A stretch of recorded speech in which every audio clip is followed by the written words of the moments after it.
एकादशी के महत्व को आपने श्रवण करा होगा। अब किसी ने पूछा एकादशी के दिन चावल चढ़ाए कि नहीं चढ़ाए, तो यहां तो सीधी सीधी बात है,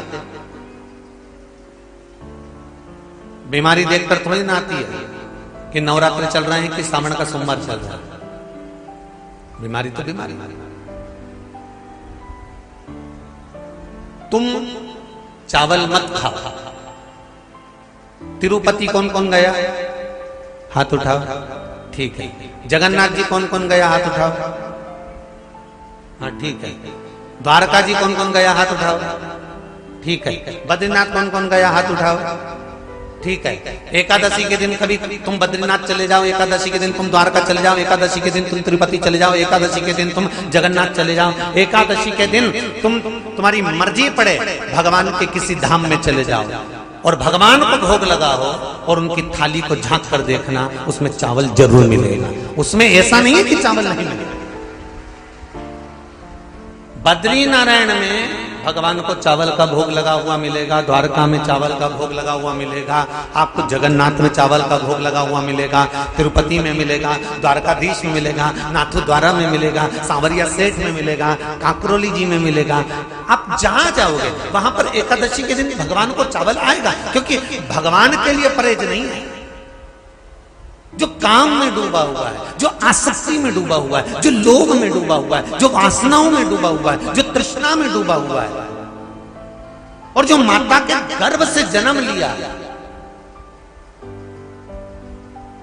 एकादशी के दिन चावल उसको नहीं खाना। 26 एकादशी के महत्व को आपने श्रवण करा होगा, तो उस महत्व में विद्वान ब्राह्मण वर्णन करते हैं। एक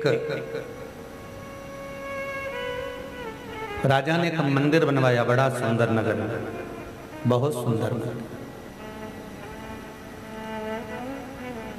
और उस नगर में एक सुंदर सा मंदिर बनवाकर राजा ने एक पंडित जी को नियुक्त कर दिया कि तुम्हें यहाँ पर सेवा करना, आप यहाँ भगवत भजन धारण करो, सेवा करो। मंदिर बन गया, पंडित जी सेवा में लीन हो गए। कहीं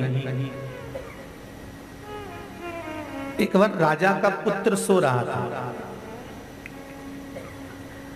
और बहू ने राजा की जो तलवार की म्यान थी उसको देखा कि बड़ी सुंदर है, बड़ी अच्छी है। अब म्यान इतनी सुंदर है तो तलवार कितनी सुंदर होगी। तो उस रानी ने, राजा की बहू ने उस तलवार को निकाला। तलवार में इतनी चमक थी कि वो तलवार हाथ से छूट गई और जहां राजा का पुत्र सोया हुआ था उसी के गले पर पड़ गई। और गले पर जैसी तलवार पड़ी, राजा का पुत्र समाप्त हो गया, पति चले गया।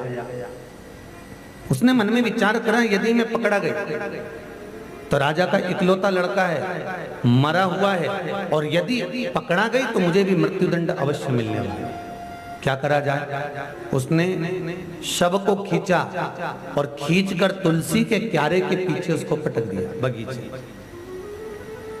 बहू को मालूम था रोज सवेरे पंडित जी आते हैं तुलसा लेने के लिए, फूल तोड़ने के लिए, फूल उतारने के लिए। एक काम करूंगी, अपने ऊपर इल्जाम नहीं लेने दूंगी, सवेरे सब लीला रच दी। जैसे ही पंडित जी आए, ये चिल्ला चिल्ला कर कहने लगी, अरे मेरे पति को मार दिया, अरे मेरे पति को मार दिया, अरे मेरे पति को मार दिया। पूरा नगर इकट्ठा हो गया, पूरा गांव एकत्रित हो गया, सब एक जगह पर एकत्रित हो गए महाराज। सबने देखा, पंडित को पकड़ा, राजा ने उसको जेल में पटक दिया, बेटे का अंतिम संस्कार कर दिया।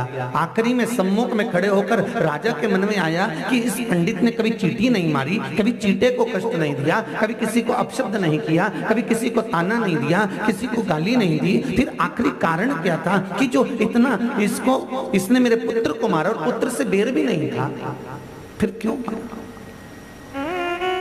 आखिरी में राजा ने निर्णय दिया कि इस पंडित ने मेरे पुत्र को मारा है तो इसका हाथ काट दिया जाए।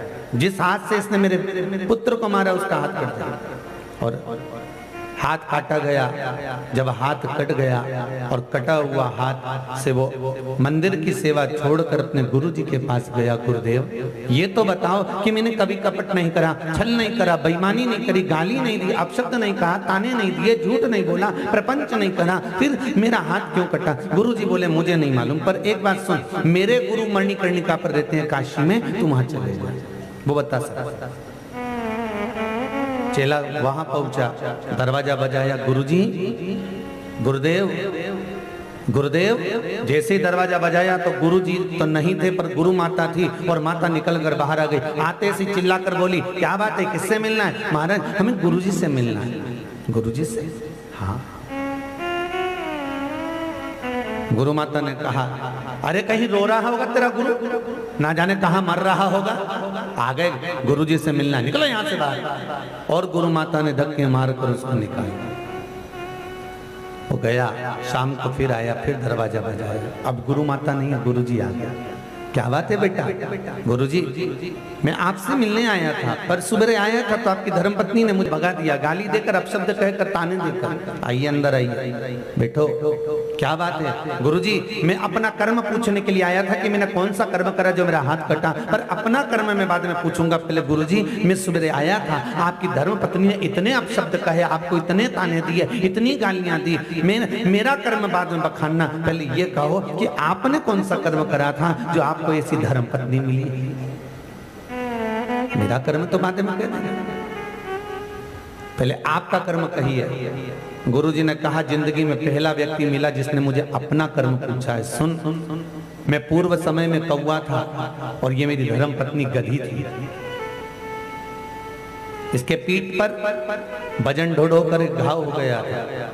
मैं अपनी चोंच से इस गधी के पीठ पर बैठता और अपनी चोंच से उस घाव को खरोदता। ये गधी उचक उचक कर भागती, मुझे बड़ा आनंद आता, मुझे बड़ी प्रसन्नता होती।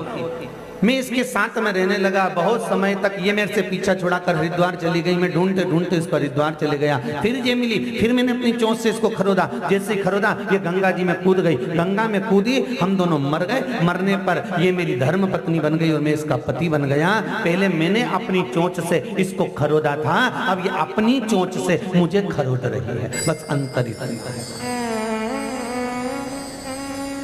कर्म का भोग भोग गुरुजी, अब आपने अपना कर्म कहा, अब मेरा कर्म सुनाइए कि मैंने कौन सा कर्म करा। मैं कभी झूठ नहीं बोला, प्रपंच नहीं करा, मैंने गाली नहीं दी, अपशब्द नहीं कहा, असत्य नहीं बोला, फिर मेरा हाथ क्यों कटा? गुरुजी ने कहा, बेटा सुन, पूर्व समय में तू एक संत था, तू एक साधु था, तू एक तपस्वी, तू एक साधक बनकर आया था और वन में बैठकर तू तब कर रहा था। तूने भाव प्रकट करा था कि मैं असत्य नहीं बोलूंगा, झूठ नहीं बोलूंगा। तूने नियम लिया।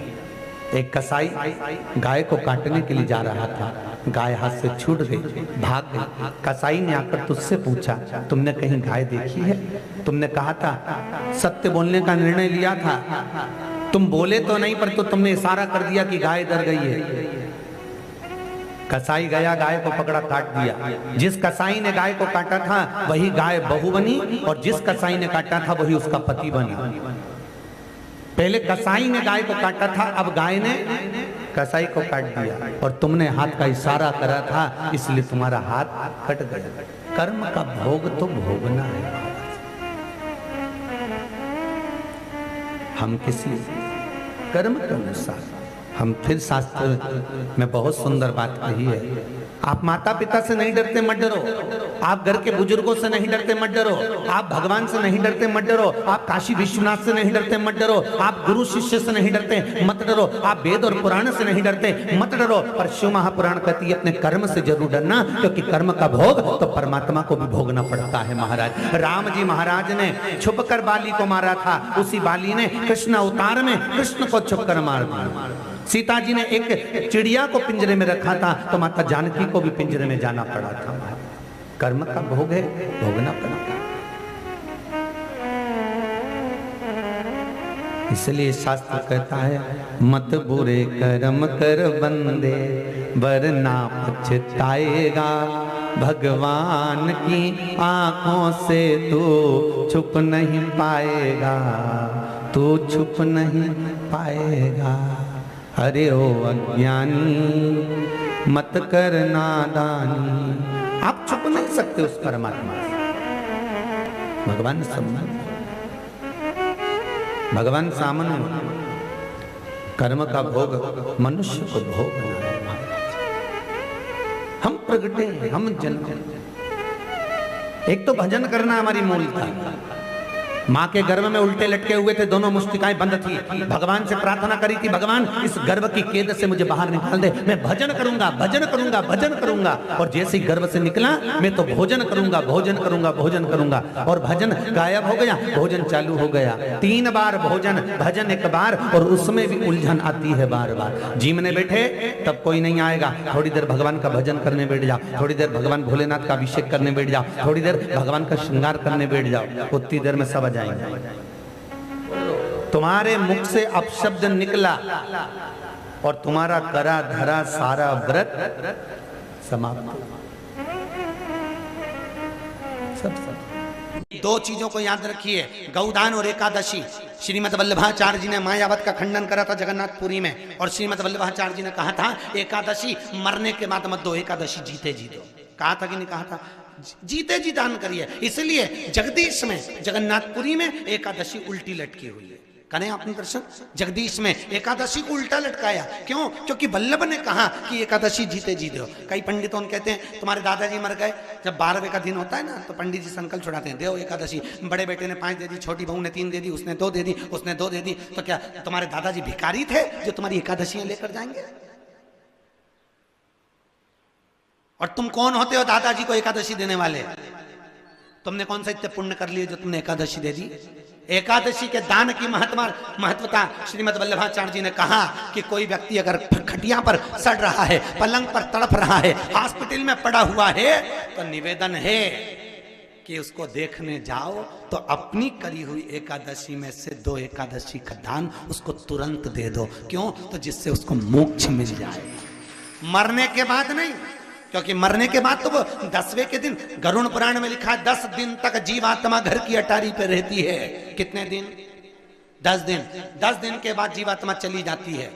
कहाँ जाती है? उसको जहां जाना है। 3 दिन में उसको भोग भोगना पड़ता है जीवात्मा को। 3 दिन नरक का भोग भोगती है, उसके बाद स्वर्ग का भोग भोगती है। 18 दिन में ये प्रोसेस पूरी हो जाती है। कितने दिन? 18 दिन। 18 दिन के बाद में उस जीवात्मा को धान के खेत में पटका जाता है। किसके खेत में? धान के, चावल के खेत में। इसलिए कहते हैं एकादशी के दिन चावल मत खाओ। कहते कि नहीं कहते? और क्या कहते हैं? द्वादशी के दिन चावल खाना जरूरी है। एकादशी का पालना करना है तो द्वादशी को चावल का 1 गिलास खाओ, तब द्वादशी को चावल खाओगे तो एकादशी लगेगी। चावल नहीं खाओगे तो एकादशी नहीं लगेगी। द्वादशी को चावल खाना जरूरी है। क्यों कहते हैं? क्योंकि धान के खेत में जीव को छोड़ा जाता है, उस धान के खेत में, चावल के खेत में जीवात्मा रहती है। उसको चिड़िया खाती है तो चिड़िया के रूप में जन्म लेता है, मनुष्य खाता है तो मनुष्य के रूप में जन्म लेता है। इसलिए एकादशी के दिन चावल नहीं खाया जाता, क्योंकि एकादशी के दिन हम चावल खाएंगे तो जीव हत्या का दोष लग जाएगा। फिर कब खाना है? द्वादशी के दिन। द्वादशी के दिन क्यों खाया जाता है? क्योंकि हम एकादशी के व्रत करे रहते हैं, और पहला घासा जब चावल का खाते हैं तो अपनी करी हुई एकादशी का पुण्य, जितने जीव हमारे मुंह में जाते हैं उनको उसका पुण्य मिल जाता है, और उनका फिर जन्म नहीं होता, वो तर जाते हैं, उनको एकादशी का भाग मिल जाता है। इसलिए कहते हैं एकादशी को चावल मत खाओ, पर द्वादशी को